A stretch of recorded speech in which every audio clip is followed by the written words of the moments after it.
The thing about science and mathematics is it's fundamental to our understanding of how the world operates.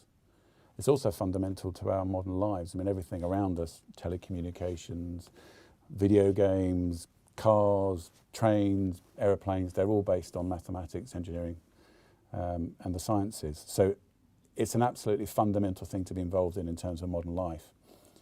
And it also allows you to get an insight into the way the world operates that is almost unique to people who study those disciplines. There's a sense of being able to understand the world, not just change it, but be able to understand the world in a rational way, whereas quite a lot of what we're exposed to is sort of rather polarised debate around issues. And when you study STEM subjects, you get away from that and you start to think, well, what's actually true, to the extent that we can agree on it because we can repeat the experiment or we can repeat the observation. And that's from my perspective, that's a really exciting thing, because it gets you away from the frustration of never quite knowing what's true. And you can find out what's true.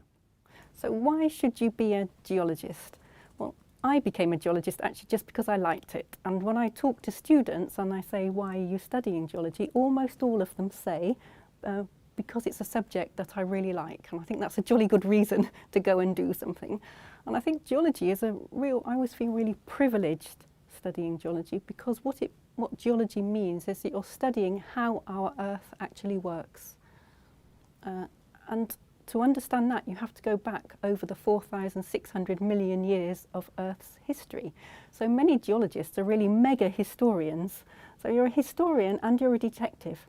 So you pick up a rock that when you first start may look like a really boring brown rock, and most people would just walk straight over it and have no interest at all.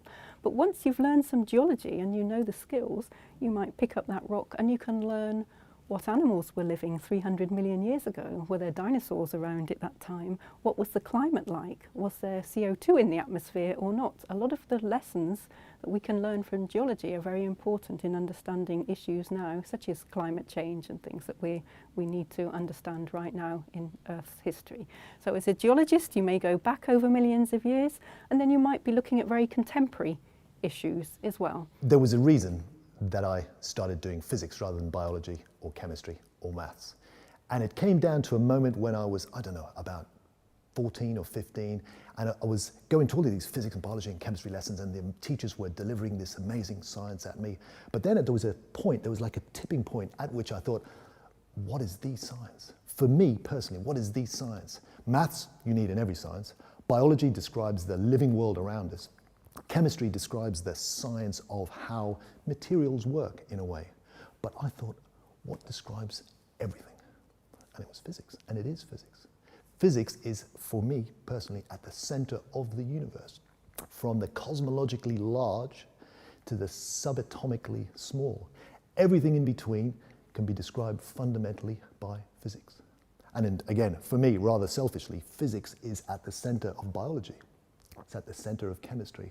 And maths, of course, a student needs to help understand and help to process the ideas. So for me personally, physics is the center of everything. All sciences lead to physics.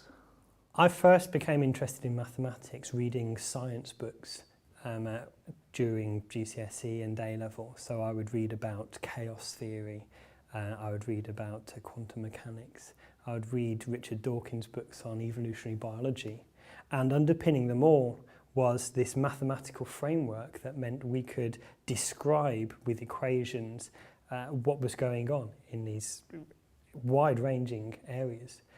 And it was just those sparks of interest from across the sciences that made me realise that mathematics was something I wanted to understand more about and to study. To choose engineering's a smart move, I think, because engineering is all about solving real-world problems and making the world a better place for everyone. And that's certainly why I got into engineering. Right now, there is a huge pull from UK industry, and in fact European and worldwide, a huge pull for talented young engineers.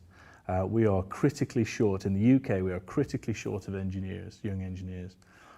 So doing engineering at university is a job for life and a ticket to work anywhere around the world doing a whole load of exciting things. I think physics is a good choice, as is any science, because it enables you not just to learn about what interests you. So you might have interests in quantum mechanics, you might have interests in astronomy, but also you have to bear in mind the key skills that you're going to learn, the transferable skills that you're going to pick up during your time at studying at the university.